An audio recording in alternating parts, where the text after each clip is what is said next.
গ্ৰন্থ অধ্যয়ন অবিহনে হয়তো এটা অঞ্চল, এখন দেশ, এটা জাতি এইটো আগবাঢ়ি যাব নোৱাৰে। গতিকে প্ৰত্যেকে ডেকা মাতৃসকলক মই বিশেষ কৰি অনুৰোধ কৰিম, আপোনালোকৰ ল'ৰা ছোৱালীৰ বয়স অনুপাতে আপোনালোকে আপোনালোকৰ ঘৰৰ এখন চানমাৰিত বছৰৰ প্ৰথম দিনাই তাত বুক ফেয়াৰ হয়, তাত গৈ আপোনালোকে সৰু সৰু কিতাপ পঢ়ক।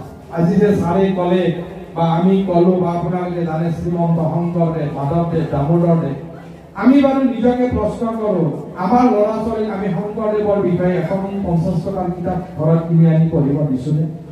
আমি মাধৱদেৱৰ বিষয়ে এখন 50 টকাৰ সৰু কিতাপ আমি ক্লাছ 7 বা 6 পঢ়া ল'ৰাটোক আমি গৰমৰ বন্ধত পঢ়িব দিছোনে? আমি কেৱল আমাৰ যিটো একাডেমিক এডুকেশ্যন, যিটো শিক্ষা স্কুলৰ হোমৱৰ্ক ক্লাছৱৰ্কৰ বাহিৰে আমি কিবা তেনেকুৱা কিতাপ পঢ়িব দিছোনে? যদি দিছো ভাল কথা, যদি দিয়া নাই, আজি এই 50 বছৰীয়া এই শ্ৰীনগৰ নামঘৰৰ আজিৰ এই দিনটোতে আপোনালোকে মনত ৰাখক।